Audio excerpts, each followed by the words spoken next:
Olá, seja bem-vindo a mais um programa Tel Media Cast. Mais uma oportunidade de conversarmos aqui. Você sabe que toda segunda-feira é um programa novo, tem muita coisa boa gravada aí, com outros que estavam mediando aqui. Nós temos aqui o Ronaldo Vasconcelos, o Gero Neto participou também, e agora atualmente sou eu que estou dirigindo aqui. Nós estamos em mais um programa. Hoje eu estou acompanhado pelo Pablo. Pablo é pastor, Pablo André, e está comigo nessa gravação, nesse papo com uma pessoa que eu vou apresentar daqui a pouquinho. Aliás, vai apresentar mais ainda, porque nós estamos assim, tomando conhecimento, batendo os papos, gostoso, o assunto é importante para nós. Pablo, seja bem-vindo, obrigado por você estar aqui hoje. Obrigado, é um prazer estar aqui. Deus nos abençoe. Segurem um pouquinho, nós temos uma vinheta, já nós voltamos, tá bom?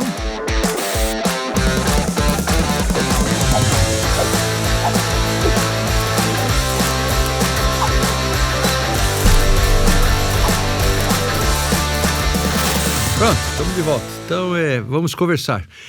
Esse é um programa especial, assim, no sentido, todo né? Mas o assunto nosso, nós queremos falar sobre uma coisa que, às vezes, você pode escutar em algum lugar e ficar assim, o que é uma igreja confessional? O que é esse negócio confessional? Que história é essa, né? Talvez, assim, no contexto da cabeça, a gente vai pensar de confessionário, né? Não é bem isso aí, não. O que é isso? Mas o nosso convidado de hoje, o Flávio Américo, ele já tem um cuidado nessa área, tem algumas experiências e nós vamos trocar umas ideias, é pastor também, e dentro de uma das igrejas, ele não é de uma só denominação, já foi de outra denominação, numa dessas igrejas eles têm assim como um guia para os cultos e dominical de uma confissão. Seja bem-vindo. Você, em primeiro lugar, eu já fiz uma pergunta, mas não, em primeiro lugar, se apresenta um pouquinho para nós, seu sotaque vai dizer algo e mais alguma coisa nós vamos escutar agora. Bom, olá a todos, obrigado pelo convite, é um prazer estar aqui. Eu sou Flávio Américo, como já dito, sou pastor presbiteriano, sou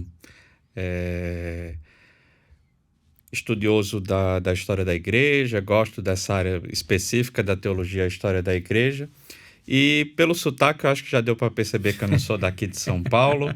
Eu sou potiguar, sou comedor de camarão. Potiguar é chique. Alérgico. Ah, não acredito. Não posso mais, mas... Vai dizer que também é alérgico a castanha do caju, aí não dá. Aí seria não dá, muito. Né? Poxa. Mas sou potiguar, sou nascido mesmo em Natal. E hoje moro aqui em São Paulo, trabalho no sistema Mackenzie de ensino e trabalho também lá na Igreja Presbiteriana do Campo Belo. Muito bem. Então é uma alegria estar aqui nesse programa para poder falar sobre igrejas confessionais. E eu queria aproveitar, assim, começando, Pablo, até antes de falar qualquer coisa, mas porque nós escutamos, assim, nessa questão de confessional, independente da confissão que nós vamos tratar aqui hoje. Você pode falar um pouquinho disso? O que é confissão? O que é a diferença entre uma confissão, um credo? Que diferença que tem, né? Que nós encontramos de catecismo? O que tem a ver uma coisa com outra e tal? Só para os nossos ouvintes se enquadrarem. Certo. Então, uma igreja confessional é uma igreja que tem documentos que declaram a fé dela. Grosso modo, é isso que é uma igreja confessional. É uma igreja que tem documentos que norteiam ou que resumem, melhor dizendo, e são usados para fins também de ensino próprio da igreja e para defini-la em termos de sua compreensão da Bíblia. São documentos, então, que resumem o que ela crê, o que ela ensina para os seus membros, como ela se declara em alguns assuntos em relação a outras denominações. Isso é uma igreja confessional. Existe um tipo de documento confessional que recebe esse nome, assim, de forma mais direta, que são as confissões de fé. No caso presbiteriano, a Confissão de Fé do Westminster, no caso da tradição reformada continental, incluindo a holandesa, a Confissão Belga, ou Confissão dos Países Baixos. Mas existe esse documento com o nome de confissão, que são declarações que resumem as doutrinas, principais doutrinas, mas documentos confessionais são mais do que isso. Ou existem mais documentos que tornam a igreja confessional. Entre eles, os catecismos. Tá bom. Então, o que seria um catecismo? É um documento que traz perguntas e respostas. É um documento de ensino mais direcionado, mais didático. Tá. Com o modelo perguntas e respostas. É muito comum a gente achar que isso é algo novo, assim, na história da igreja. Como proposta de documento com esse nome, de fato, surge entre os luteranos. Tá. Surge no período da Reforma. Um dos primeiros documentos com esse nome de catecismo é o Catecismo de Lutero. Não é o primeiro, mas é um dos primeiros, o breve catecismo, o catecismo menor e o catecismo maior de Lutero. Calvino escreve um documento primeiro para Genebra, chamado Breve Instrução. Não tem o nome de catecismo, nem é no modelo pergunta e resposta. Depois que esse modelo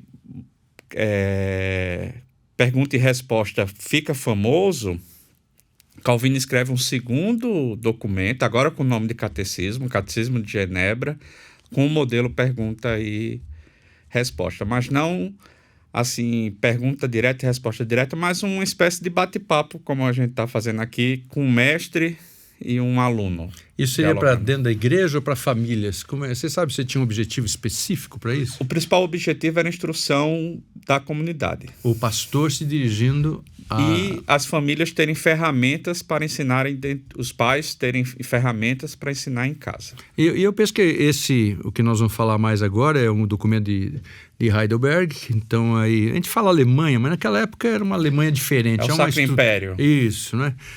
Para quem não sabe, é muito interessante, porque tem um Sacro Império Germânico Romano, coisa parecida assim, que o é o que sobrou. Romano-Germânico. É porque acabou lá de Roma, foi invadida, e aí quem herdou, vamos dizer, essa força cristã, assim, foram aqueles da área germânica, vamos dizer assim, né? E temos uma história, então, na convocação que foi feita para ser montado. Você fala um pouquinho sobre isso, porque parece que havia lá uma certa rusga ali entre luteranos e calvinistas, que ainda não se chamavam desse jeito, mas havia. E aí um rei parece que tem toda uma ordem na casa. É mais ou menos isso? É, mais ou menos isso mesmo. Deixa eu só terminar o que eu acabei esquecendo. Além do catecismo, que nós temos o catecismo e as confissões que eu falei. Os credos também são documentos confessionais. É verdade, perguntei de credo. Os credos também são documentos confessionais.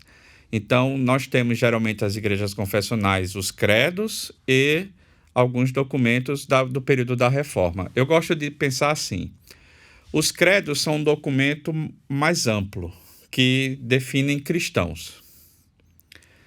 Os protestantes são definidos pelos famosos 5 solas. E as tradições, no caso, por exemplo, a tradição reformada, a holandesa, é por outros documentos confessionais, que são os cânones de Dort, geralmente, a Confissão Belga e o Catecismo de Heidelberg. Os presbiterianos com os 3 documentos de Westminster. Só para eu lembrar, confissão francesa e belga são a mesma coisa? Não, a francesa é diferente, né? É dos huguenotes. Huguenotes. Chamada de La Rochelle também. Isso, tá certo. Confissão de La Rochelle. Que Calvino participou diretamente na escrita. Muito envolvida. A Confissão Belga é de um reformado belga, né? Na época não tinha o nome Bélgica, mas belga, chamado Guido de Bré. Guido de Bré, é isso mesmo. E esses documentos confessionais foram muito importantes no período da Reforma, porque eles eram documentos que muitas vezes tinham a intenção de trazer paz ao ambiente político onde estavam inseridos. No caso do Sacro Império, quando teve a Reforma, né, em 1517, a gente costuma comemorar com Lutero e tal, o imperador, que era também rei da França, Carlos V, um pouco depois ele sobe ao trono, né? Carlos V tem um grande problema. Ele tem o Papa pressionando ele para que o território do Sacro Império seja todo católico. Você tem príncipes que alguns elegiam o imperador querendo que o catolicismo, alguns príncipes querendo a liberdade de serem luteranos. São esses famosos príncipes eleitores. Quando você pega aí algum lugar, escuta príncipe eleitor, é isso que isso aí. Eram os príncipes que votavam para decidir quem seria, dentre os nobres do Sacro Império, o imperador. E o imperador tinha uma hora que queria agradar Literalmente gregos e troianos. Gregos e troianos queriam uma hora agradar Roma, queriam uma hora agradar os luteranos. Por quê? Os turcos otomanos estavam na beira do Sacro Império e do território principal, ou um dos principais territórios da família Habsburgo, que é a família do Carlos V, que é a Áustria. Eles chegaram a cercar Viena em 29. Sim. Então, ele precisava das tropas que os príncipes alemães forneciam. Então, ele ficou... Você tem uma série de documentos, eu até trouxe uma listinha, uma minha colinha. Você tem a Dieta de Worms, de 21, que proíbe o luteranismo. Aí, a Dieta de Spira, de 26, não. Dieta não tem nada a ver com o que você pensa em hoje em dieta. Tá? Sim, não é essa dieta. Tá bom, vamos continuar. Uma reunião do Sacro Império. A Dieta de 26, de Spira, libera... Não, quem quiser ser luterano, pode. Papa faz pressão, Dieta de Spira, também na cidade de Spira, em 29. Não, volta Worms... Proibido o luteranismo. Aí tem guerra, os príncipes alemães protestantes entram em guerra, o imperador vence, e aí tem uma série de outros documentos que eu não vou citar todos, mas, resumindo, em 55, então você vê, de 1555. De 1517 até 1555, uma hora libera luterano, outra hora não pode. Libera, não pode, guerra, luta, muita confusão. Lutero é sequestrado, preso num castelo para ser preservado. Tentam matar Lutero. Um bocado de confusão. É isso. Muita confusão. É muito legal, a história é muito boa. Mas quando chega a 55, na Paz de Augsburgo, você tem a dieta e um documento chamado Paz de Augsburgo, fica combinado assim. Podem luteranos, podem católicos. Só que em Heidelberg tinha um príncipe que não se via nem como católico, nem como luterano. Se via como reformado. Esses calvinistas reformados. Esses calvinistas. Ele dizia, eu não sou católico, eu não sou luterano. Eu fui predestinado a ser outra coisa. Eu fui predestinado a ser outra coisa. E a principal questão era a questão da ceia. Os sacramentos como um todo, mas a questão da ceia. Então, o imperador Frederico III, conhecido como Piedoso,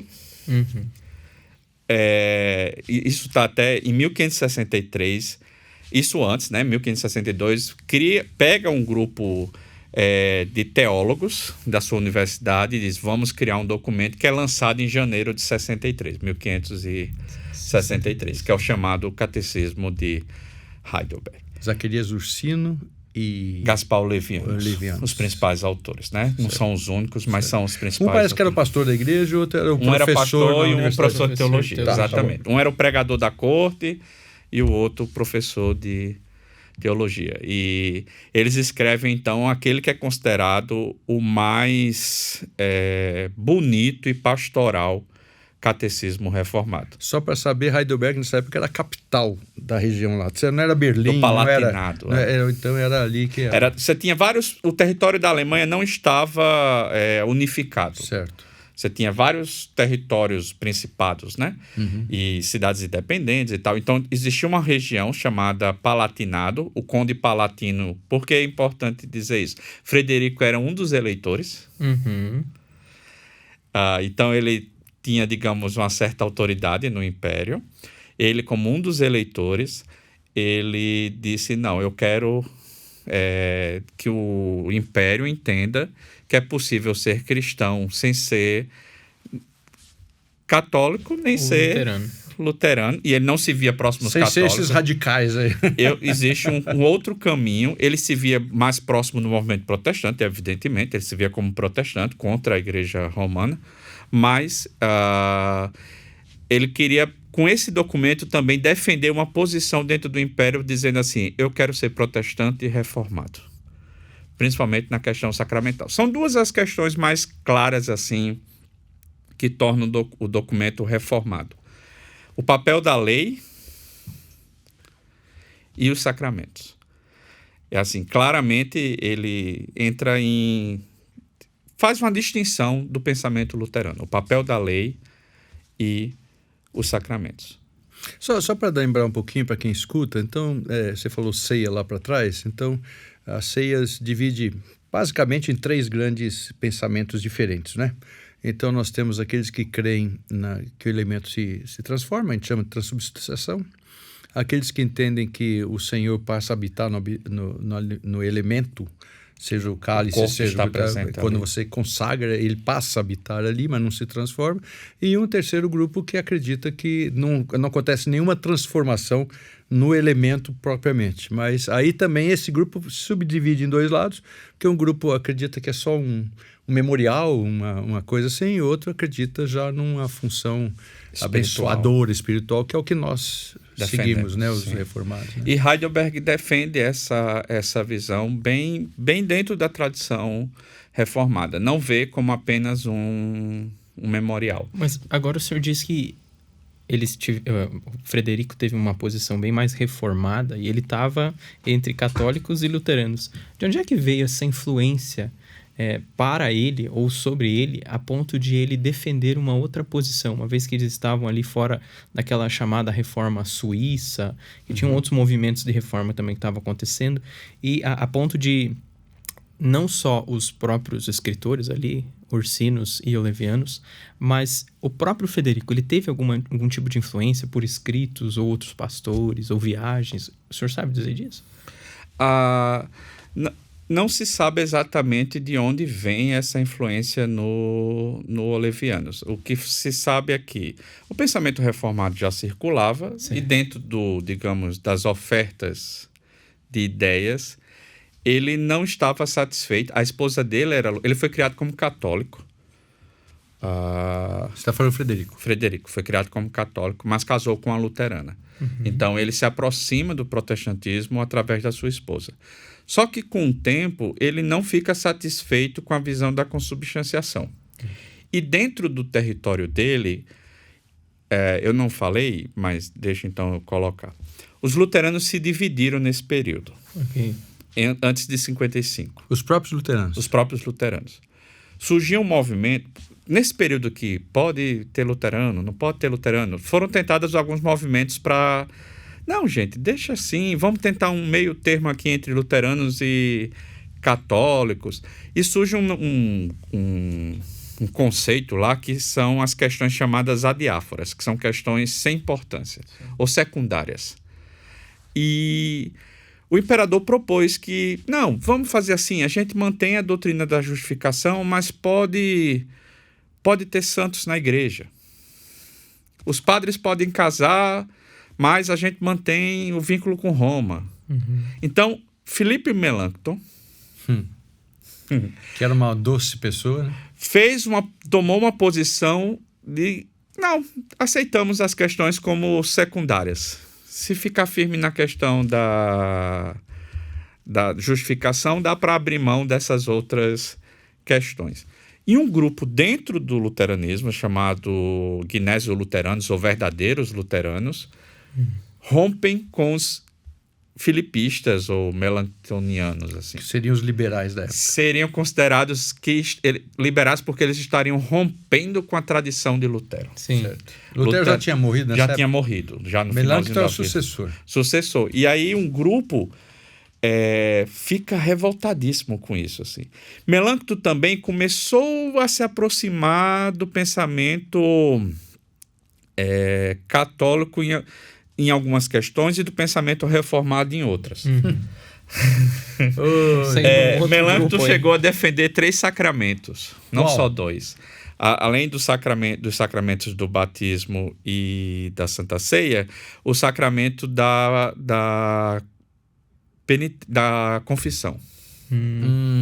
Então ele criou Isso eu não sabia, não lembrava. Se eu vi, eu não lembrava. Um terceiro sacramento. Quando ele escreve a Apologia da Confissão de Augsburgo, ele justifica um terceiro sacramento. Para quem está escutando, só a Igreja Católica aceita 7 sacramentos, a Igreja Protestante, na maneira geral, aceita 2 sacramentos, tá certo? Só para quem está escutando aí. E aí dentro do luteranismo é meio em aberto isso. Tem uma parte luterana aqui 2 e tem uma parte luterana aqui 3. Tá.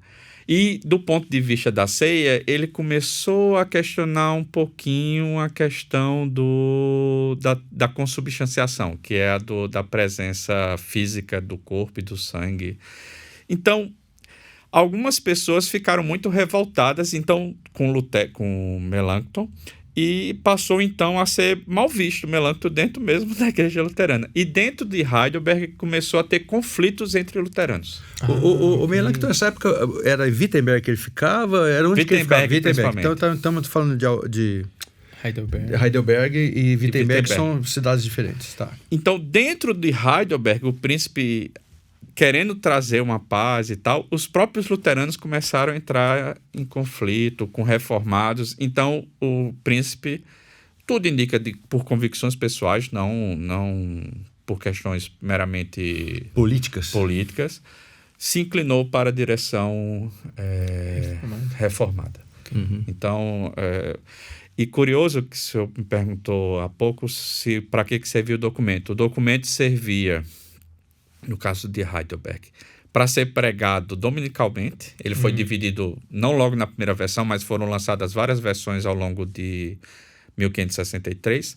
Ele já foi dividido em 52 dias do Senhor para ser pregado num dos cultos, geralmente na tradição reformada holandesa, no culto à tarde, ele ser pregado... Então nós somos holandeses do ano passado, porque ano passado eu usei o calendário de Heidelberg nos cultos vespertinos. Nós usamos na nossa igreja. Seguiram a tradição antiga. Seguimos. Só que é muito material, né? Você, cada domingo, tem assunto ali. Você pode pegar um domingo e falar 1 mês, 2 meses, 3 meses sobre aquele assunto. Então, tanto que você pode voltar ao catecismo todo ano sem né? E, ao mesmo tempo, ele servia para o ensino nas escolas, servia para o ensino também nas famílias. No prefácio do catecismo, o príncipe diz uma coisa que eu gosto muito disso em história, porque a gente tem a sensação que a gente vive a pior época do mundo em tudo, assim, né? Uhum. E não é tão... Você, às vezes, encontra relatos antigos que mostram que a coisa era até pior do que a gente tem hoje.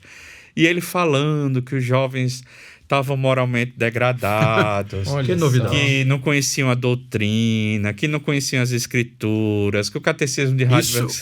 1563. Mas o príncipe dizendo, não é o pastor Frederico dizendo que o catecismo seria útil para a restauração da igreja, das famílias e da sociedade. Que beleza. Isso em 1563. Provavelmente o pastor pregava no domingo, o responsável, e a família levava aquilo, e durante a semana aquilo se conversava, era o pai, né? Normalmente era o pai que tinha essa responsabilidade de ensinar na sua própria família. Quem que teve? Tem algum registro de quem que pulou assim? Vamos fazer por domingo? Não existe isso na história, não. Eu não encontrei. Tá. Olivianos, que foi discípulo de Calvino, não foi? Um deles... Eles todos passaram, eu acho, por Genebra. Por Genebra, momento, né? Eu acho que sim, E a questão da receptividade do documento? É porque, até onde se sabe, pelo menos...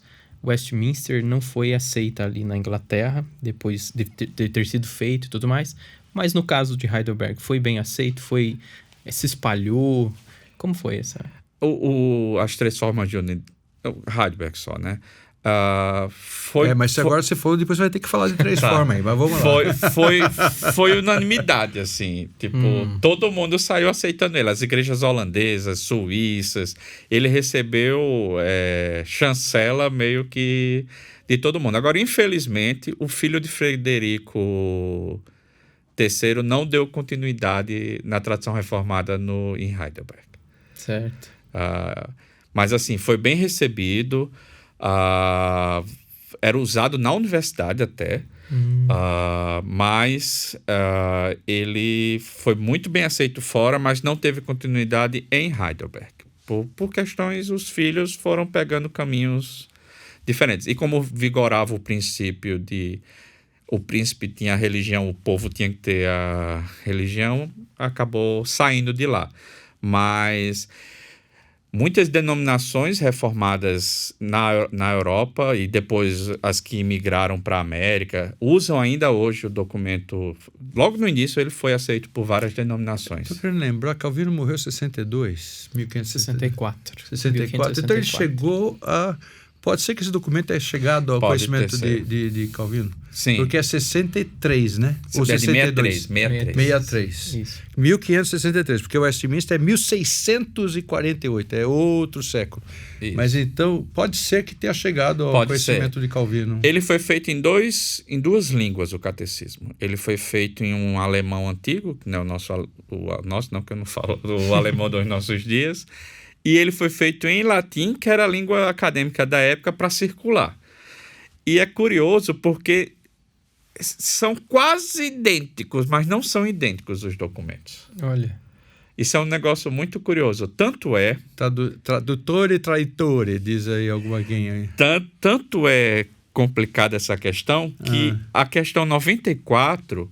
ela é muito diferente da resposta no texto alemão e no texto latino. Eu não sabia disso. A questão 94, no texto alemão, nós podemos perder a salvação. No texto latino, nós não tem nada a ver com perder salvação. A pergunta é a seguinte... que Calvino latino mexeu lá, vai ver que é. Vai ver que Calvino disse, não, gente, vamos ajeitar aqui. Vamos corrigir isso. Porque latim ele conhecia muito bem. Na versão alemã, a pergunta diz, o que é que ordena o primeiro mandamento? A resposta é longa, mas o início da resposta, que é o que eu quero pontuar, diz assim: com risco de perder minha salvação, devo fugir de toda forma de idolatria, feitiçaria e assim por diante. O texto latino diz assim: assim como me é cara minha salvação, me é caro fugir de toda forma de idolatria. Tanto é que a editora da Igreja Presbiteriana do Brasil, que quem publica, tem os dois textos, com perda de salvação e sem perda de salvação. Aí, a partir dos anos 2000 e acho que década passada, percebeu-se isso, aí as versões mais novas trazem a versão... Só que é o que elas fazem? O texto todinho é o texto alemão, mas só a pergunta 94 é o texto latino. Aí eu estou trabalhando para tentar fazer uma tradução direta do texto. Pode perguntar para o Cláudio Marra, que foi ele responsável, ele já falou isso. Ele tem algumas coisas que ele... Tem uma nota de uma... Eu trabalhei na Igreja Reformada Holandesa. Quando eu falei isso lá, eles ficaram, não pode. Aí acharam textos holandeses com perda de salvação e sem perda de salvação. Textos traduzidos para o português com perda de salvação, sem perda de... E quem me chamou a atenção para isso foi o reverendo Ageu. Ele me perguntou o porquê disso. Eu disse que não sabia e fui pesquisar. E eu confesso que eu pesquisei bastante sobre isso e em nenhum lugar ninguém fala disso. A ponto que eu escrevi para o Joel Bick. Joel Bick. É o pastor, África do Sul, etc, enfim. Escrevi para o reverendo Joel Bick, que é um dos maiores especialistas em catecismo de Heidelberg que a gente tem. E ele disse que realmente isso passou batido da maior parte dos tradutores. Não se sabe nem se a alemã foi feita antes da latina. A alemã foi feita antes. Isso se sabe. Mas por que o texto latino é uma coisa e o texto alemão é outra? Só que ele coloca a posição dele, né? É que estão falando a mesma coisa. Eu não consigo ver dessa forma, mas estão falando da mesma coisa. Só que um está falando de forma mais hipotética, como Hebreus. Hebreus 6 e Hebreus 10, assim. Perder a salvação. Perder a salvação. Tá. Então, é o temor de Deus, enquanto o outro expressa gratidão. Tá, mas eu acho que é boa essa explicação, mas eu ainda não estou 100%. Não está convencido, não 100%. É satisfatória. E eu não sei dizer por que isso passou assim no documento. O fato é que algumas traduções, então, você encontra de um jeito ou de outro, mas eu pessoalmente acho que a gente deve usar que está mais de acordo com a tradição reformada. Como você deixou em passar aqui, então só para dizer, as três formas, então, são três formas aceitas pelas igrejas reformadas, que é exatamente o que já foi citado aqui, Heidelberg, o belga e o Cânones de Dort. Então são essas três formas que as igrejas holandesas, especialmente, não só, mas são basicamente colocadas em cima dessas três formas, né? Então, mas as confissões que nós consideramos reformadas, tanto que a confissão de fé da minha denominação não é Heidelberg, né? Mas eu prego tranquilamente Heidelberg não estou correndo em heresia nem nada. E uma coisa para o ouvinte, continuamos, você pode escutar toda essa conversa de confissão e tal, mas nós continuamos dizendo, a Bíblia é a nossa única regra de fé e prática. Aliás, a confissão, elas começam falando sobre isso. A Bíblia é a única, e até um entendimento assim, se alguma coisa do que está escrito aqui for contrário às Escrituras, as Escrituras prevalecem e não o catecismo. Então, catecismo e confissão é uma sistematização da teologia, mas não está acima da autoridade das Escrituras naturalmente. Claro que se alguma coisa foi escrito em 1648, 8563, 62, e até hoje você não achou uma coisa contrária à escritura, é meio difícil alguém achar hoje, mas fica essa questão, né? Essa questão de... Eu brinco, eu já ouvi isso, mas eu gosto de repetir, que, rapaz, se você tá achando algo na escritura que ninguém achou ainda,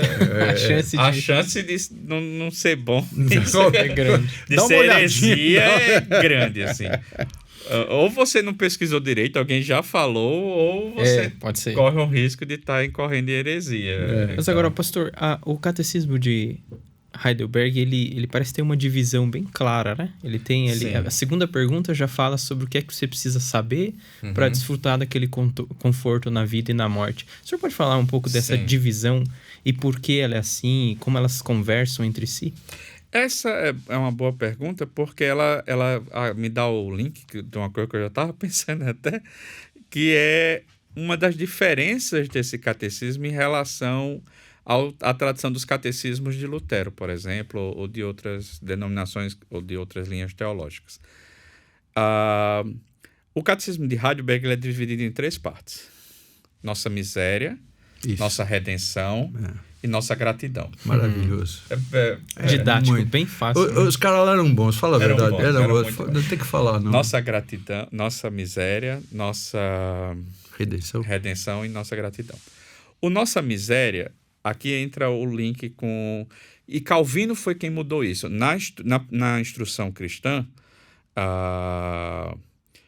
que foi o primeiro documento parecido com o catecismo que ele escreveu, ele seguiu a tradição de Lutero. Qual tradição? 3 documentos são comuns aparecerem nesses documentos do século XVI. Ou 3 textos. O Decálogo, o Pai Nosso e o Credo.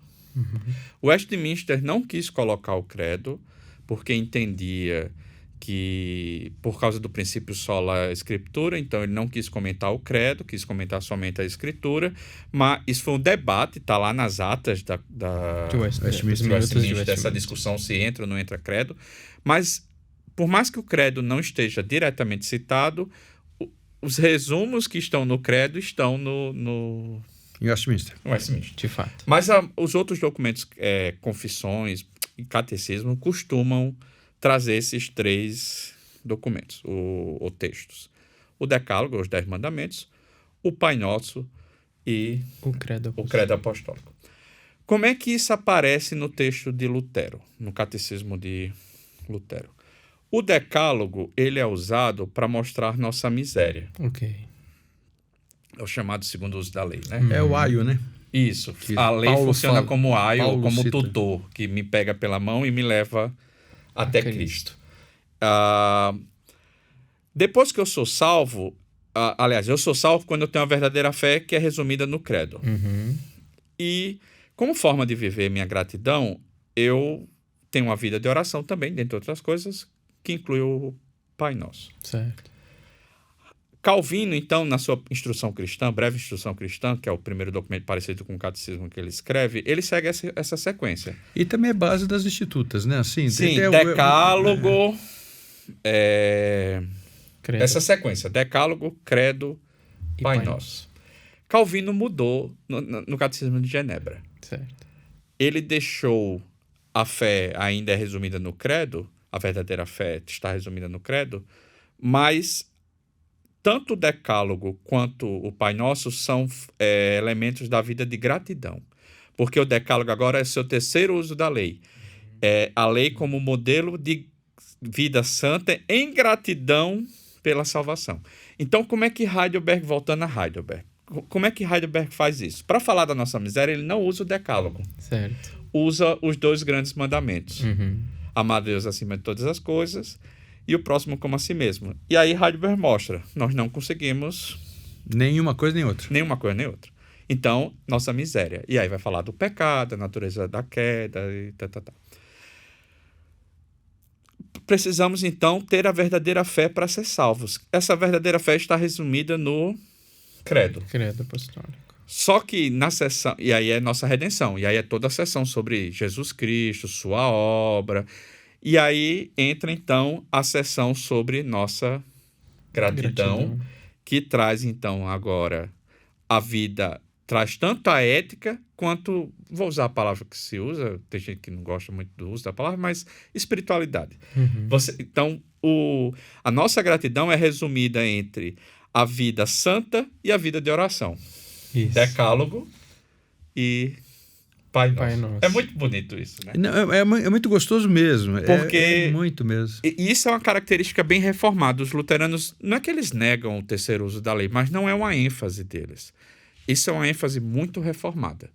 A ideia de que, não, uma vez salvo, somos, pela graça sois salvos mediante a fé, isso não vem de vós, é dom de Deus, não vem de obras para que ninguém se glorie, mas o resto do texto diz que nós fomos salvos para boas obras que de antemão foram preparadas para que andássemos. Só para o ouvinte, de novo, bem basicão, os três aspectos, os três usos da lei, só para quem está escutando, né? O primeiro uso da lei é chamado de uso civil, Tá. que a função desse uso é orientar o Estado, né, ou as autoridades civis a ter leis que controlam bem e que trazem ordem e boa vida na sociedade. O segundo uso da lei, chamado de uso pedagógico, porque ela fala sobre um pedagogo, a lei como um pedagogo, ou Sim. um aio, ou um tutor, ou um mentor, que me pega pela mão, mostra a minha necessidade, me pega pela mão de um salvador, me pega pela mão e me leva a esse O único salvador, caminho. o único salvador. E a lei, o outro uso, terceiro uso, chamado de uso didático, que ela me ensina a viver uma vida santa em gratidão àquele que me salvou. Perfeito. Eu incluí na liturgia da igreja lá. Aliás, quando eu cheguei na igreja que eu pastoreio, já tinha isso e eu continuo seguindo. Nós, praticamente todo culto, uma outra exceção, mais para fazer a pessoa falar por que não aconteceu, só para ver se chama atenção, sempre repetimos o credo apostólico. Eu falo que o primeiro ato de culto coletivo é o credo apostólico. Então, chama a igreja, vamos ficar em pé e vamos declamar o credo apostólico. Claro que às vezes tem uma tradução, um inclui o outro tira e tal. Nós temos a versão que nós usamos na igreja, a tradução que nós usamos na igreja. Então, nós sempre temos o credo apostólico lá. Eu sei que chega um ponto que você começa a falar decor e nem pensa no que está fazendo, como na oração do Senhor e outras coisas mais também. Mas nós temos essa sequência. E a experiência do Heidelberg é muito boa. Material muito Explicado. abundante, assim, gostoso. Pega o tema e fala sobre aquilo. Passagens bíblicas. Se realmente os pais de família cumprissem a lei do Senhor, que o domingo fosse o dia de você instruir, crescer, dá para você ficar o dia inteiro com a pergunta do dia, o primeiro domingo, o segundo domingo, né, o 30º domingo, seja o que for, e você ir comunicando com seus filhos e aprendendo. É muito interessante isso, né? Essa dinâmica hoje praticamente perdeu-se, né? As pessoas não dão valor. A sua experiência na igreja reformada é assim? Eles vivem isso, eles escutam, eles, enfim, vivem, não vou dizer cumprem, estou dizendo, isso é importante na dinâmica ou é só algo histórico que fica lá? Como é que você sente isso? Tem uma coisa muito interessante na igreja holandesa, como é uma colônia, né, uma comunidade, digamos, que vive em torno ali eles têm 3 pilares, né? A cooperativa, a escola e a igreja. Então, meio que vivem juntos. Hoje está diminuindo um pouco essa agregação, mas é comum quem chega numa terra estranha, diferente, ficar juntinho, né?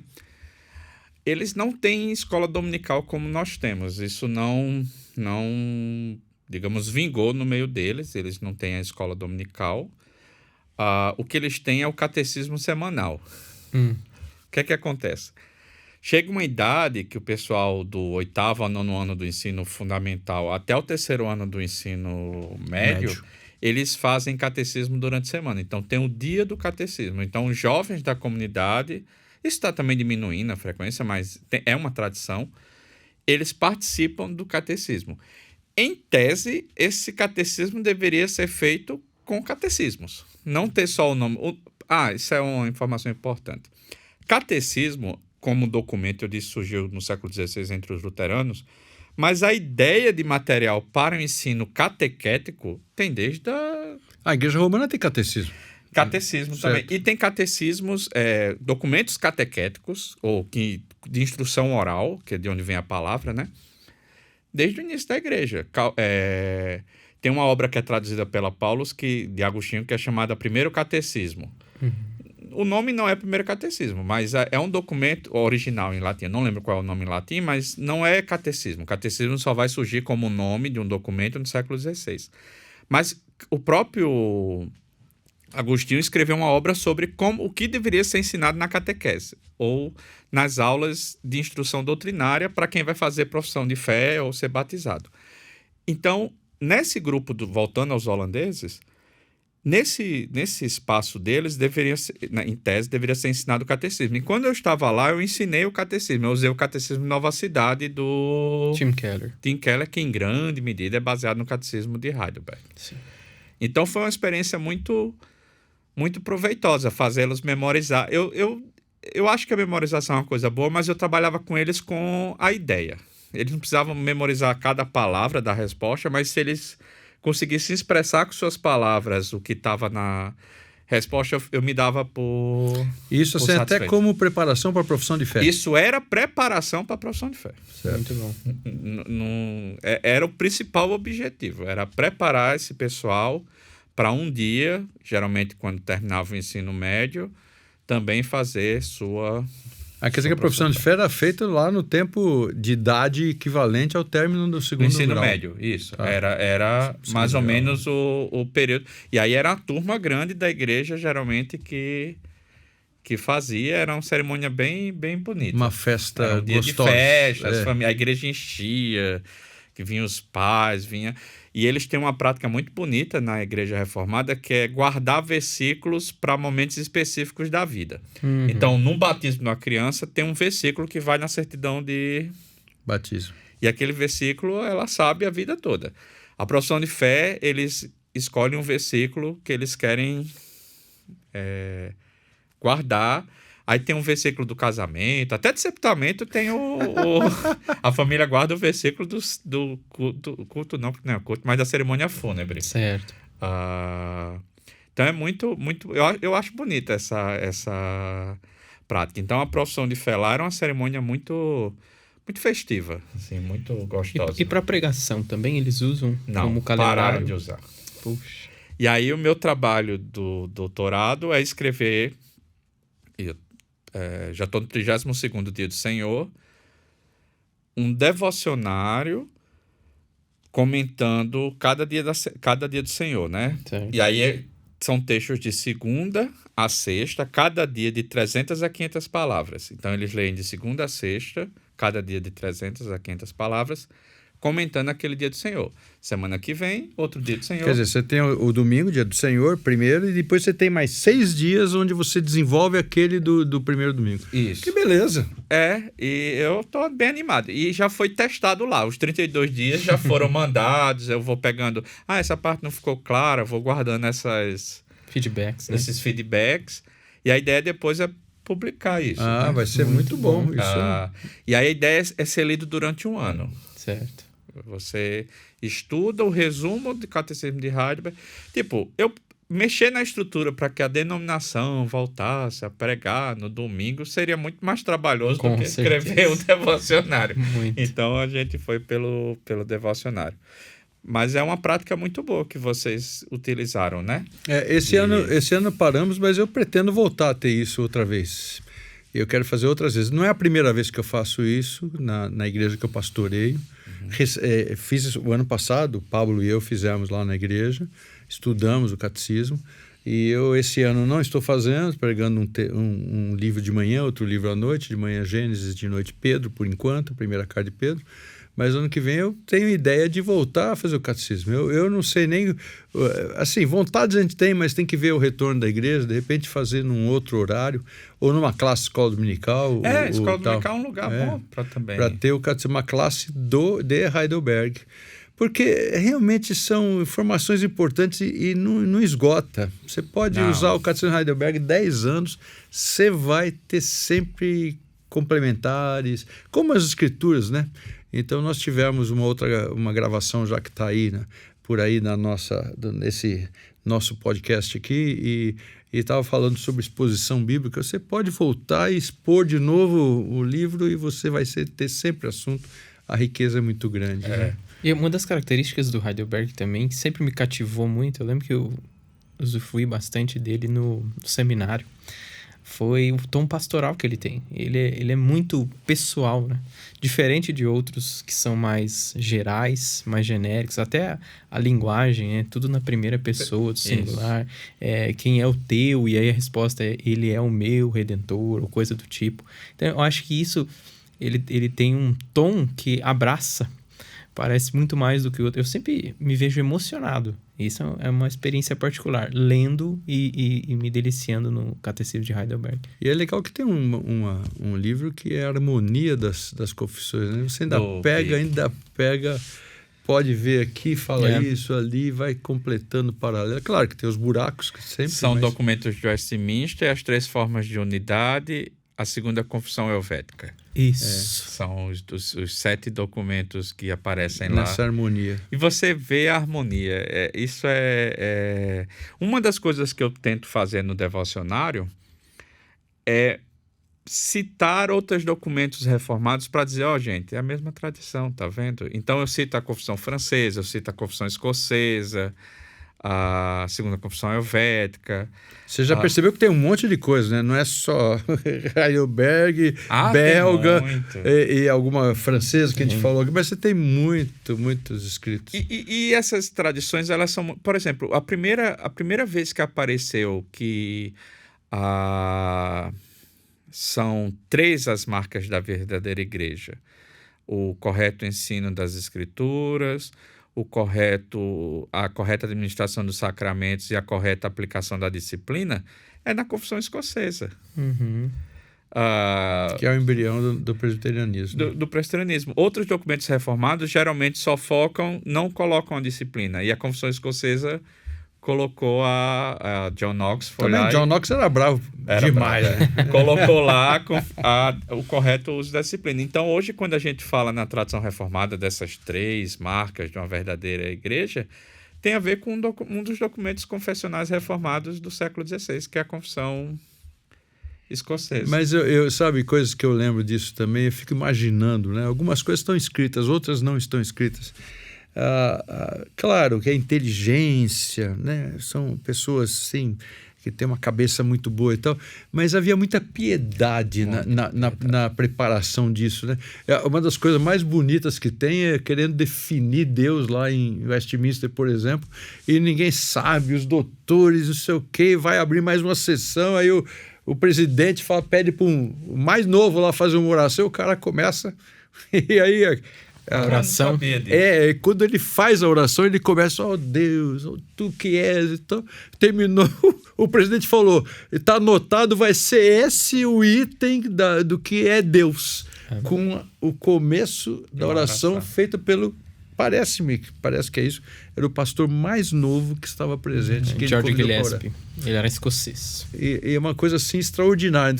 E é uma das mais bonitas definições.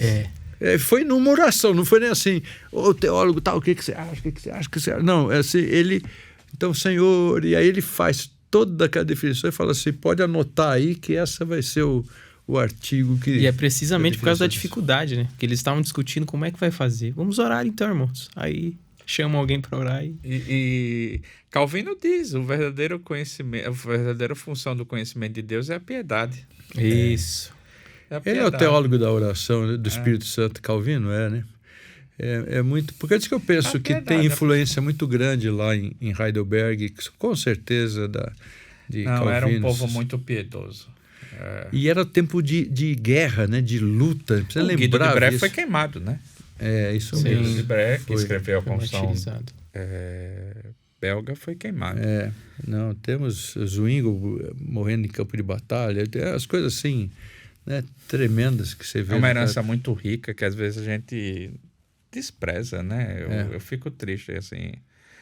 Eu acho que a gente tem os desafios da nossa época, não é esquecer que a gente está vivendo no século XXI, no Brasil, fala português, eu sei disso, e a gente tem que levar em consideração a nossa cultura. Eu acho que isso é muito importante. Mas não dá para esquecer a história, né? E uma coisa, por exemplo, outra coisa, não falando aqui de Heidelberg, mas também numa confissão, e que é menos esquecida, talvez até seja a primeira de todas, né? Que é a da Baía da Guanabara. Uhum. E cronologicamente, ela é antes de Heidelberg. Sim. Cronologicamente. Sim. Feita num aperto tremendo, que o Villeneuve falando assim, escreva aí o que vocês... E de memória. De memória. Eles tinham estado com Calvino, muito provavelmente, eram pessoas que estavam vindo da França, dentro daquele contexto aí. Ele indicou as pessoas, inclusive. Então, e aí vem, aí o almirante fala, você não é assim, é assado, não sei o que, vocês vão escrever, quero ver. E os caras naquela pressão na cadeia... Preso de cabeça. Salvo engano, foi um prazo aí de 24 horas. Eu não me lembro. O prazo eu não me lembro, mas eu lembro que foi de memória. Foi um período muito curto, o que é impressionante também, né? Para quem não sabe história, até depois procura informar, Villeneuve é chamado nos meios cristãos reformados de o Caim das Américas. Foi traição, né? Ele matou todos os pastores que ele quis trazer, porque ele precisava de apoio financeiro para viagem, é verdade, e tudo.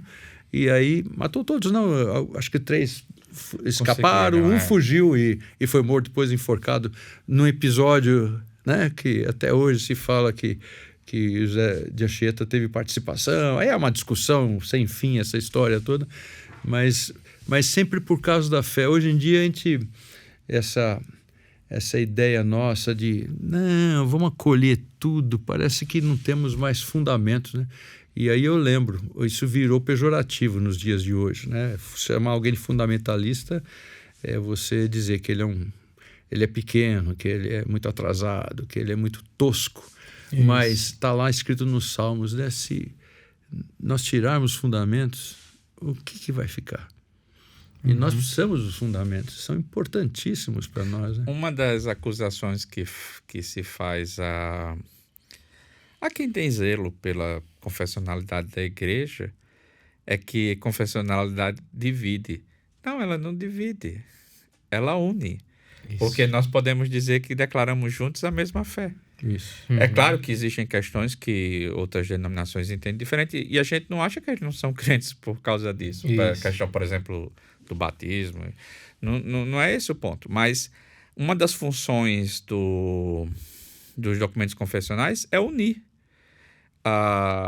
Tem um ditado professoral que eu gosto muito, que é combinado não sai caro. Certo. Você chega na sala com criança e você faz os seus combinados com a criançada.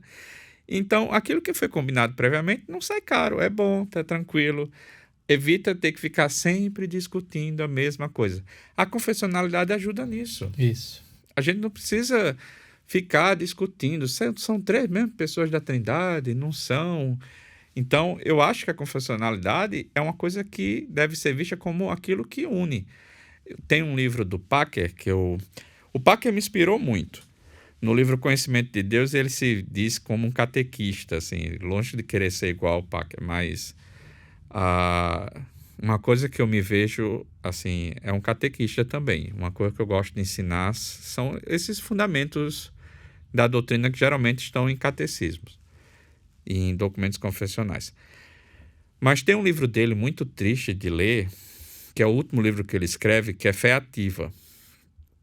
Nesse livro, os capítulos são sempre com o título alguma coisa, levando a sério alguma coisa. Aí tem um dos capítulos que é levando a sério a unidade da igreja. E Packer mostra como o movimento liberal dentro da igreja anglicana acusa os conservadores de fundamentalismo, de perseguir os que pensam diferente, não sei o quê. Pensar diferente aí significa crer na autoridade das escrituras, para ser bem claro. Assim. E Packer diz, quem rompeu a unidade não é quem lembra que é importante para a unidade da igreja, a confiança na autoridade das escrituras. Quem rompeu é quem nega a autoridade das escrituras. Isso. O rompimento aconteceu ali, não foi? Quando a igreja tinha uma fé comum baseada na autoridade das escrituras, havia unidade. Quando alguém ou um grupo diz, não, a gente pode, a Bíblia condena tal coisa, a gente vai liberar tal coisa, é esse grupo que está rompendo Isso. Exatamente. a unidade. O rompimento foi anterior. Quem reclama e protesta, não está rompendo, está protestando porque a paz foi rompida. Isso. Então, é muito triste ver um pastor, no final, assim, da sua vida, 1 ou 2 anos depois ele veio a falecer, vendo como a sua denominação está se perdendo. Ruindo. Por causa da doutrina, muitos assuntos, mas principalmente por causa da doutrina da autoridade das Escrituras. Eu tive um professor no seminário, Klaas Keeper, pelo nome você já sabe, holandês, e era professor de grego, e ele disse com lágrimas nos olhos que na igreja dele na Holanda, naquela ocasião, em 79, ele disse que eles não... Muitas vezes ele via pregadores subirem ao púlpito, abrirem outro livro para pregar e não as Escrituras. E ele diz isso... Eu lembro do Klaas, ele era um homem alto, como muitos holandeses, 2 metros de altura. Eles são altos, a população mais alta. E ele falou chorando isso. Flávio, nosso tempo acabou. É muito bom, Paulo, é muito bom nossas conversas, mas o nosso tempo acabou. Mas que prazer poder bater um papo sobre isso aí. Mas nós vamos precisar ver esse seu devocionário aí, porque isso ainda vai render muita coisa. E vocês fiquem atentos, nós vamos ter informação sobre isso, vamos atualizando e vamos passando também para você poder voltar um pouquinho. Esse nosso programa é especial porque, mais uma vez, voltamos a ver a importância do ensino do Senhor e da nossa fidelidade à palavra de Deus. Muito obrigado pela sua presença, Flávio. Deus te abençoe na sua pesquisa, Amém. No seu trabalho, no seu ministério.